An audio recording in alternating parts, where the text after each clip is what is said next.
اعوذ باللہ من الشیطان الرجیم بسم اللہ الرحمن الرحیم السلام علیکم ورحمۃ اللہ وبرکاتہ۔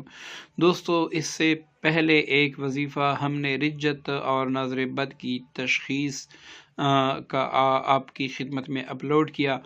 دوستو، یہ رجت دور کرنے کا ایک بہترین اور مجرب وظیفہ ہے، اور اس کے آپ کو دو فوائد ہوں گے۔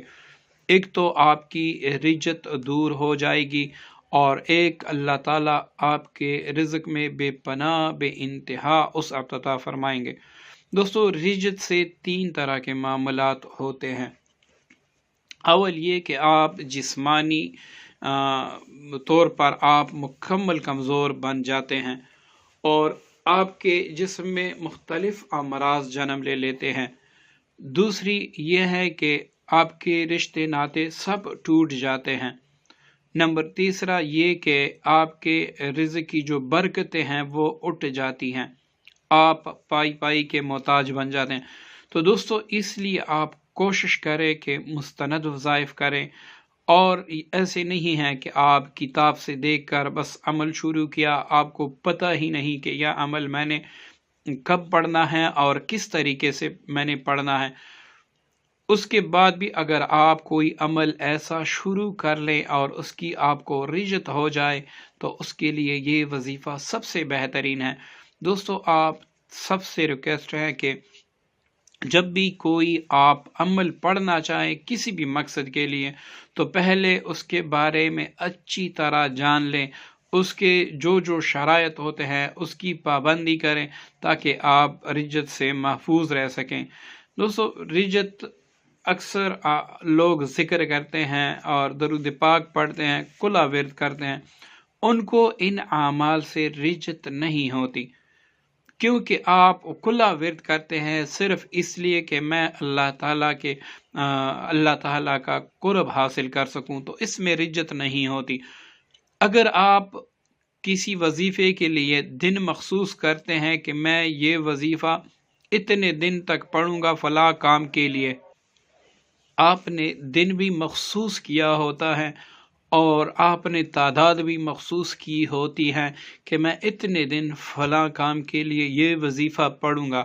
تو اگر آپ اس کو چھوڑ دیتے ہیں، یا پھر آپ اس میں بد پرہیزی کرتے ہیں، یا اس کی شرائط آپ توڑتے ہیں، تو اس سے آپ کو رجت واقع ہو جاتی ہیں۔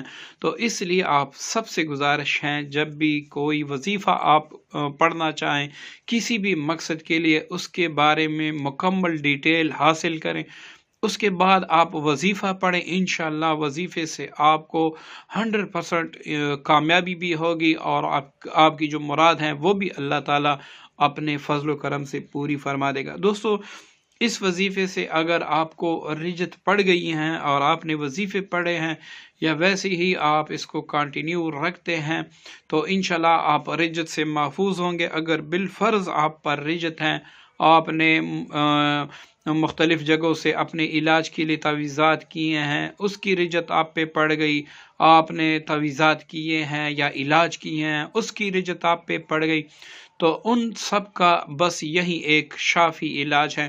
تو انشاءاللہ اس وظیفے سے اللہ تعالیٰ آپ کی تمام رجتیں دور فرما کر جو ہے اللہ تعالیٰ اپنی رحمت اور فضل و کرم سے آپ کی بھرپور مدد فرمائیں گے۔ دوستو، اس کا طریقہ یہ ہے کہ 2 صورتیں، سورۃ الفلق اور سورۃ الاخلاص، سورۃ الفلق اور سورۃ اخلاص، یہ آپ نے پڑھنی ہے۔ ٹھیک ہے، تو یہ اس طریقے سے پڑھنی ہے کہ اس کا ہر جز آپ نے 70 بار پڑھنا ہے۔ ٹھیک ہے دوستو، ہر جز آپ نے 70 مرتبہ، جیسے قل اعوذ برب الفلق، یہ ایک جز ہو گئے، مطلب ایک آیت ہو گئی، تو ہر آیت کو آپ نے 70 بار پڑھنا ہے۔ جیسے اگر میں پڑھوں گا بسم اللہ الرحمن الرحیم، قل اعوذ برب الفلق، تو اب اس کو میں 70 مرتبہ پڑھ کر من شر ما خلق، اس کو میں 70 مرتبہ پڑھوں گا۔ اسی طرح سورہ اخلاص میں قل هو اللہ احد، یہ ایک آیت ہو گئی، اس کو آپ نے 70 مرتبہ پڑھنا ہوگا۔ اللہ صمد، اس کو آپ نے 70 مرتبہ پڑھنا ہوگا۔ تمام سورت جو ہیں اس میں ہر ایک آیت کو آپ نے 70 مرتبہ پڑھنا ہوگا۔ تو ان دونوں صورتوں میں آپ نے کوئی سا بھی درود شریف نہیں پڑھنا۔ بسم اللہ الرحمن الرحیم صرف اس صورت سے پہلے آپ نے پڑھنا ہے، اس کو شروع کرتے وقت آپ نے نہیں پڑھنا۔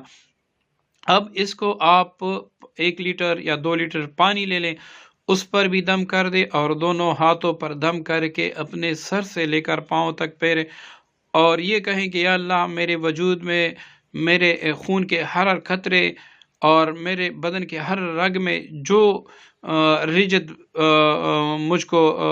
مجھ پر رجت ہوئی ہیں اور جن اعمال کی وجہ سے ہیں وہ ساری میں دور کر رہا ہوں، ان آیتوں کی برکت سے، آپ کے فضل و کرم سے یا اللہ میرے وجود سے رجت کو دور فرما دے اور میرے رزق سے بھی رجت کو دور فرما دے۔ تو دوستو اگر یہ وظیفہ آپ صبح و شام کر لے تو سب سے بہتر ہے، ورنہ عشاء کے بعد آپ اس وظیفے کو کریں۔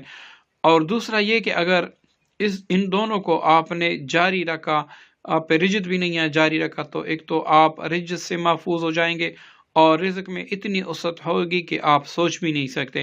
اور دوستو یہ وظیفہ رجت دور کرنے کا بہت ہی زیادہ مجرب ہیں اور وسعت رزق کے لیے بھی مجرب ہیں۔ دوستو دعاؤں میں یاد رکھیے گا۔ السلام علیکم ورحمۃ اللہ وبرکاتہ۔